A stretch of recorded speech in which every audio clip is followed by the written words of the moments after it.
नमस्कार साथियों, bike copy channel पर फिर से आप लोगों को और एक नए वीडियो में स्वागत है। आशा करते हैं कि आप लोग अपने जीवन में खुश होंगे, मस्त होंगे और मजे में भी होंगे।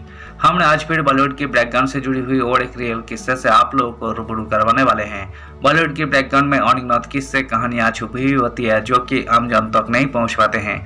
हमारे चैनल पर हम कोशिश करते हैं उन्हीं किस्से कहानियों को आपके सामने लाने की। तो चलिए कहानियों पे चलते हैं, शुरू करते हैं बॉलीवुड की बैकग्राउंड से जुड़ी हुई और एक नई किस्से। शोले 50 साल बीत जाने के बाद भी शोले फिल्मों के बारे में लोग अब भी नहीं जानते ये बातें। 50 ईयर्स ऑफ शोले। शोले के 50 साल। शोले के चरित्र अभिनेता जगदीप से लेकर ए के हंगेल तक शोले के वे कलाकार जो आज भी याद आते हैं। सिर्फ हीरो नहीं, शोले के हर चरित्र ने बनाई पहचान। 15 अगस्त 1975 को भारतीय सिनेमा के इतिहास में एक ऐसा अध्याय जुड़ा जिसने सब कुछ बदल दिया।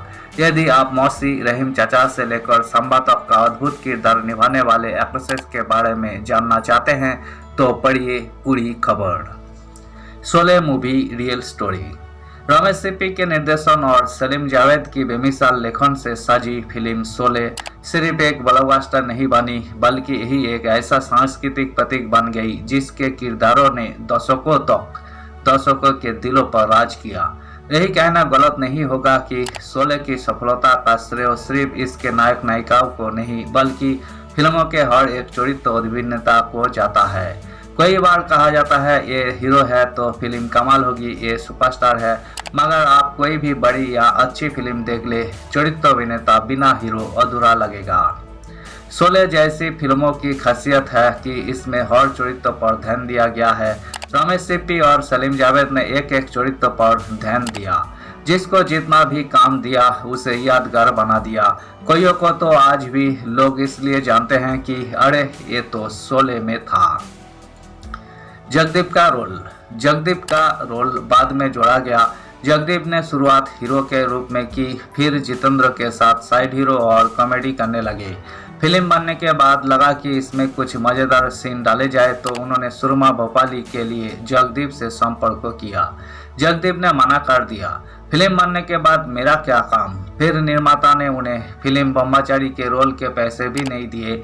आखिरकार छोटे से रोल के लिए उनकी पूरी फीस देने पर राजी हुए और उनका रोल ऐतिहासिक बन गया।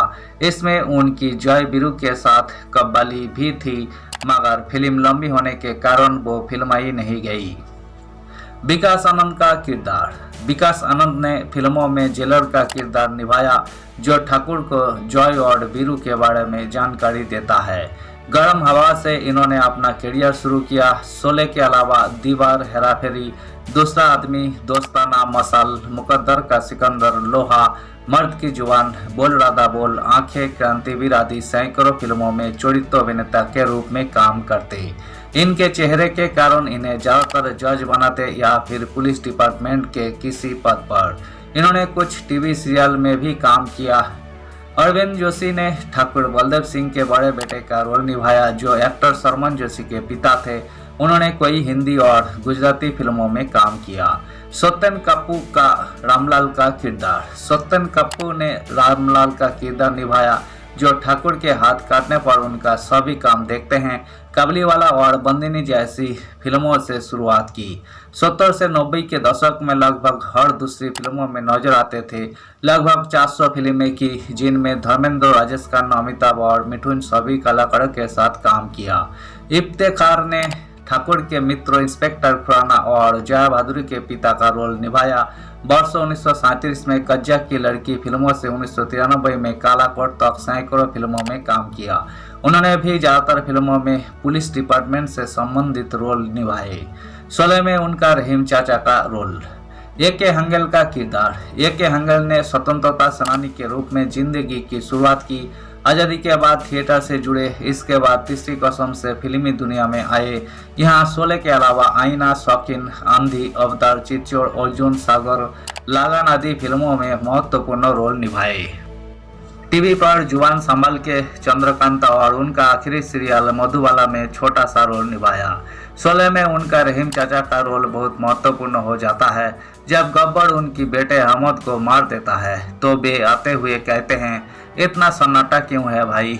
तब बीरू उन्हें उनके बेटे की लाश के पास ले जाते हैं।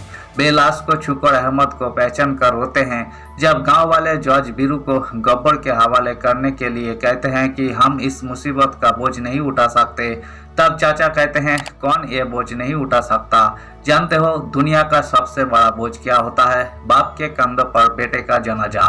मैं बूढ़ा ये बोझ उठा सकता हूँ, तुम एक मुसीबत का बोझ नहीं उठा सकते। इज्जत की मौत जिल्लत की जिंदगी से कोई अच्छी है।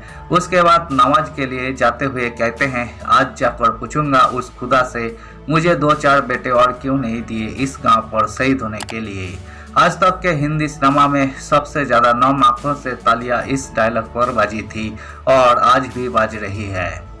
साम्बा का किरदार जबरदस्त। मैकमोहन शूटिंग के लिए 25 बार मुंबई से बेंगलुरु गए। मैकमोहन का रोल केवल टेकरी पर बैठ गब्बर की मदद करने वाले साम्बा का था। कुल जमा 3 डायलॉग। इतने से रोल के लिए 25 से ज्यादा बार मुंबई से बेंगलुरु जाना पड़ा। आपने रोल से नाराज थे। फिल्म इतनी बड़ी थी इसलिए छोड़ भी नहीं सकते। रिलीज के बाद शोले ब्लॉकबस्टर हो रही थी मगर इन्होंने ध्यान नहीं दिया। मगर धीरे धीरे ये जहाँ जाते लोग सांबा सांबा कहकर इन्हें घेरने लगे। तब इन्हें एहसास हुआ कि सलीम जावेद और रमेश सिप्पी क्यों उन्हें कहते थे रोल छोटा है पर तुम इसी शोले के नाम से जाने जाओगे। लीला मिश्रा बनी थी मौसी। लीला मिश्रा ने माँ, दादी और चाची के रोल किए मगर शोले से उन पर मौसी का ठप्पा लग गया।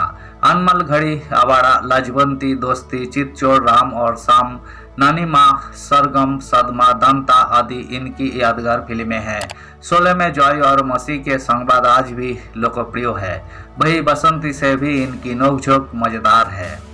राजकिशोर को हम पर्सन की किशोर कुमार की मंडली के सदस्यों में से एक के रूप में जानते हैं। इसमें जेल में कैद जोगे हैं का चरित्र बखूबी निभाया। इसके अलावा दीवार, करिश्मा कुदरत का राम और शाम, हरे रामा हरे कृष्णा, करण अर्जुन में भी छोटे मोटे किरदार निभाए। सचिन का महत्वपूर्ण किरदार बाल कलाकार सचिन ने शोले से महीने भर पहले ही जुबा के रोल में गीत गाता चल से धूम मचाई थी। इस फिल्मों में उनका छोटा मगर महत्वपूर्ण अहमद का किरदार था जिसे गब्बर मार देता है। इससे पहले उनके पिता रहीम चाचा से नोकझोंक मजेदार है। सीपी फिल्म्स की ब्रह्मचारी में भी उन्होंने बाल कलाकार का रोल किया था। इसके बाद उन्होंने अभिनेता, निर्माता, निर्देशक, लेखक और एंकर के रूप में खूब नाम किया। वे आज भी एक्टिव है। केस्टो मुखर्जी ने ज्यादातर फिल्मों में साराबी के रोल किए।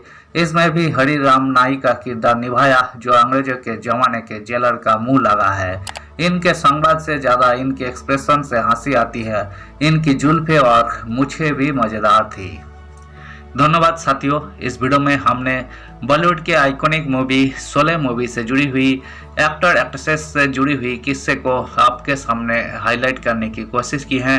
उम्मीद है दोस्तों वीडियो आपको जरूर पसंद आई होगी। वीडियो पसंद आए तो लाइक कर दीजिएगा। चैनल पर नए आए हैं तो प्लीज एक सब्सक्राइब कर दीजिएगा। मिलते हैं नेक्स्ट वीडियो में। धन्यवाद।